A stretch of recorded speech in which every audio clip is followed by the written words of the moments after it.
Agnès Buzyn, bonjour. Vous êtes ministre de la Santé depuis bientôt un an. On va évoquer les difficultés que rencontre aujourd'hui le monde de la santé, notamment le monde hospitalier, les EHPAD. Mais avant d'entendre cette grogne, je vais vous faire entendre quelque chose d'idyllique, Agnès Buzyn.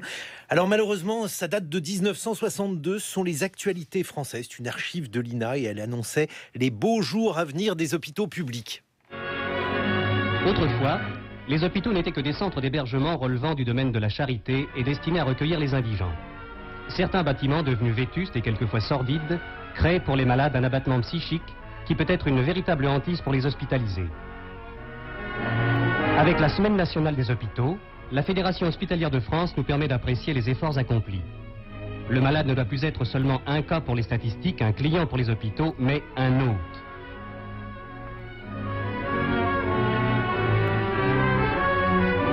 En rompant avec la politique d'austérité et la carence du financement qui ont freiné l'évolution hospitalière, l'hôpital est déjà, ce qu'il n'aurait jamais dû cesser d'être, un grand service public au service de votre santé. Agnès Buzyn, une archive vieille d'un peu plus d'un demi-siècle. Aujourd'hui, on n'aurait probablement pas la même archive. Il s'agirait de quelque chose de plus pessimiste. On ferait la série des grognes à l'hôpital, dans les EHPAD. Pourquoi, selon vous? Alors, d'abord, bonjour. Et je pense qu'il ne faut pas dresser un tableau totalement noir de l'hôpital public.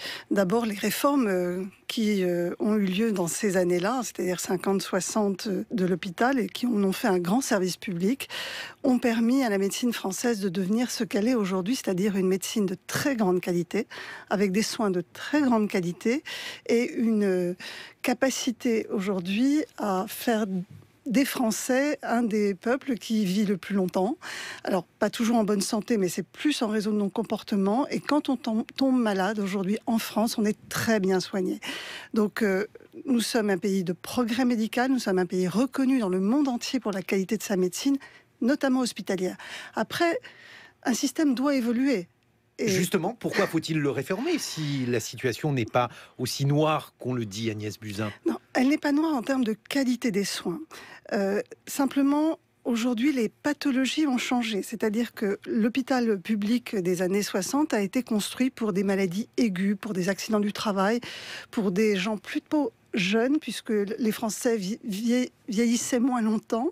Et nous sommes maintenant face à une transition qu'on appelle épidémiologique, c'est-à-dire que nous vivons beaucoup plus longtemps, avec des pathologies essentiellement chroniques, qui vont beaucoup être prises en charge en ville, plus qu'à l'hôpital. Donc, nous devons réinscrire l'hôpital au sein d'un parcours de santé, où la ville et l'hôpital travaillent de façon conjointe, ce qui n'est pas le cas aujourd'hui, et permettent aux patients d'avoir une prise en charge de qualité, que ce soit en ville, à l'hôpital, mais surtout coordonnée. Mais alors ça va se traduire concrètement comment, selon vous, si cette réforme va jusqu'à son terme, Agnès Buzyn? Qu'est-ce que vous voulez faire? Alors, aujourd'hui, nous avons vu ce malaise hospitalier, bien entendu, les difficultés que ressentent les professionnels qui travaillent à l'hôpital, avec beaucoup de pression, moins de temps humain à dédier aux patients.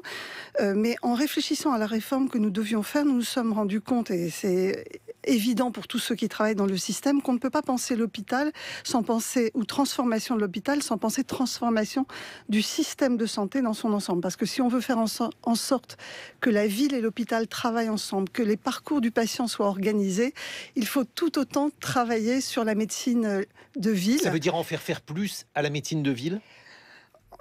En faire plus, probablement, c'est ce qu'on appelle le virage ambulatoire. Beaucoup de choses peuvent être faites aujourd'hui en ville, sans hospitalisation. Ou avec des exemples.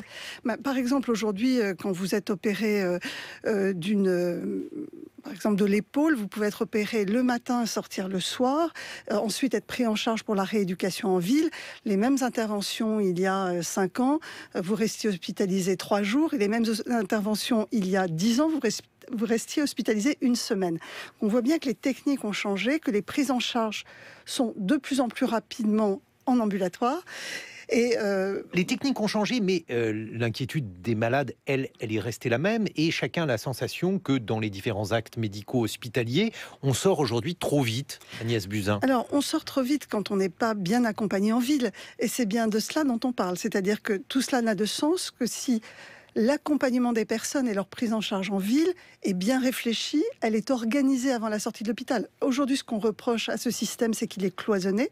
On sort de l'hôpital sans vraiment une organisation dédiée et les gens recherchent un kinésithérapeute en secteur libéral, ils cherchent un médecin généraliste et tout cela n'est pas organisé. Donc cette réforme que nous souhaitons, c'est une réforme d'ampleur, cohérente, qui vise à faire en sorte que tous les professionnels de santé se coordonnent autour d'un parcours. D'accord, vous ne pouvez pas la présenter autrement, mais dans les cas concrets, je vous donne un exemple, par exemple, quelqu'un qui a un diabète aujourd'hui bien équilibré. C'est une maladie qui va durer des années, toute la vie, qui va nécessiter la présence autour du patient de tout un tas de professionnels. Il faut qu'un diabétique voit un diététicien, il faut qu'il voit un cardiologue, un ophtalmo pour sa rétine, il faut qu'il ait un podologue pour vérifier que ses pieds ne sont pas malades. Aujourd'hui, ce parcours avec 5 ou 6 professionnels, en plus du médecin traitant ou du diabétologue, n'est pas organisé. Pourquoi ? Parce que chaque professionnel intervient à un moment donné sans une coordination. On sait qu'avec la coordination, le diabète va être mieux. Alors vous voulez l'organiser à l'hôpital ou en ville ? En ville. Et pourquoi justement ne pas le faire à l'hôpital, puisque l'hôpital, a priori, pourrait être une structure dédiée qui permettrait de mieux organiser les parcours de soins, Agnès Buzyn ? L'hôpital, aujourd'hui, pour fonctionner, nécessite des équipes 24 heures sur 24. C'est très lourd et c'est très cher. Alors que la même prise en charge en ville coûte beaucoup moins cher à la sécurité sociale et elle est plus confortable pour le malade. C'est angoissant d'aller à l'hôpital.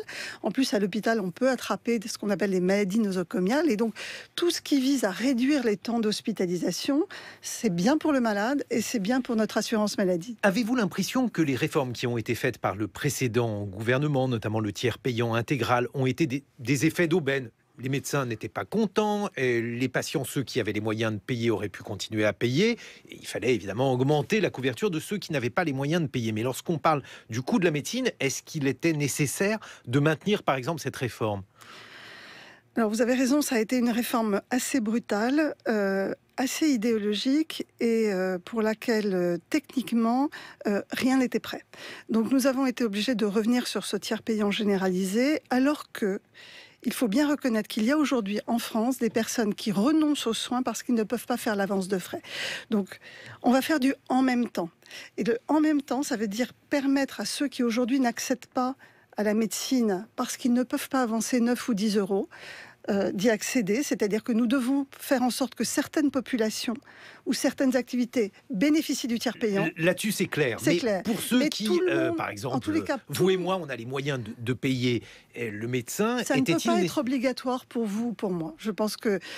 Donc vous allez revenir sur la réforme ? Non, la réforme, nous sommes déjà revenus dans la loi de financement de la sécurité sociale, donc la réforme s'est arrêtée. De toute façon, techniquement, rien n'était opérationnel. Donc de toute façon, nous ne pouvions pas la faire.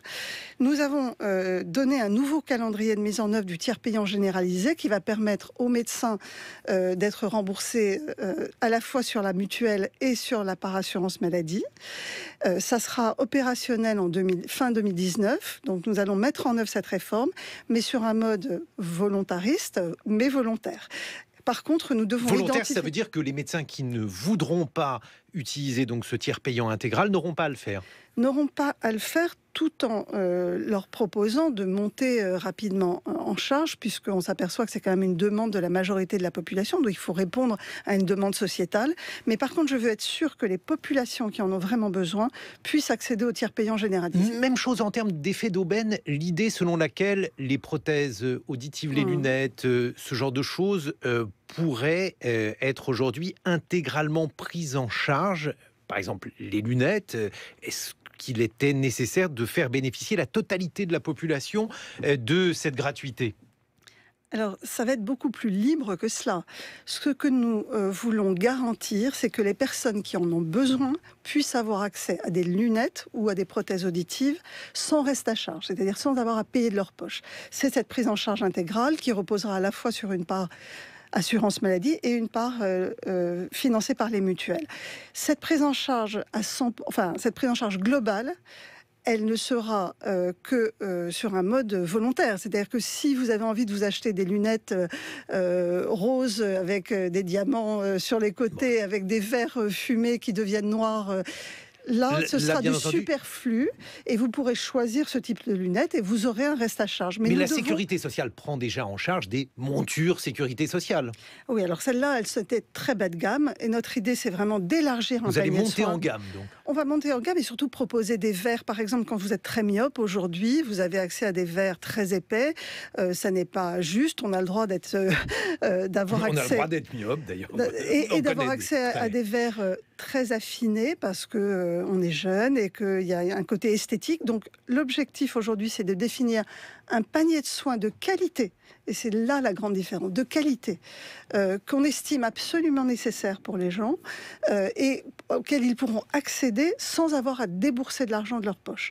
Mais il y aura évidemment toute une offre beaucoup plus libre et auquel ceux qui ont les moyens pourront accéder Mais s'ils le souhaitent. c'était vraiment bien de proposer ça ainsi. Est-ce que ça n'était pas une promesse de campagne? On comprend les promesses de campagne, mais aujourd'hui, quelque chose de compliqué à mettre en place, Agnès Buzyn. Alors, c'est évidemment compliqué à mettre en place, mais tellement nécessaire. Aujourd'hui, le fait que 50% des Français n'achètent pas de prothèse auditive, ça participe à la dégradation de l'état de santé de nos personnes âgées. Ça diminue le lien social, ça accélère la dépendance. Et donc, c'est une nécessité aujourd'hui que d'entendre pour garder un contact avec la société. Donc, c'est très important pour les prothèses auditives. Pour les lunettes, pardon. On sait qu'un certain nombre de jeunes aujourd'hui, certaines familles extrêmement défavorisées, peinent à changer les lunettes de leurs enfants alors qu'ils en ont besoin pour apprendre à l'école. Ça n'est pas possible et donc il était impératif de faire cette réforme. Autre réforme qui, là aussi, est une réforme un peu complexe pour les néophytes, Agnès Buzyn. Donc, la question des tarifications à l'hôpital. Donc, on voit bien que les budgets liés au secteur hospitalier dépendent de ce que l'on y soigne. Il y avait une tarification à l'acte, elle était claire. Il est question, semble-t-il, d'en finir. Pourquoi, expliquez-nous, pourquoi fallait-il en finir, réformer encore après la réforme, Agnès Buzyn? Alors, juste pour que vos auditeurs comprennent, avant cette réforme de la tarification à l'activité qui a eu lieu dans les années 2000, les hôpitaux avaient une dotation globale et ça ne favorisait pas l'activité et le fait que les gens travaillent. Donc il y a eu une réforme qui a visé à mettre tout le monde au travail en tarifant et en finançant les hôpitaux sur leur activité.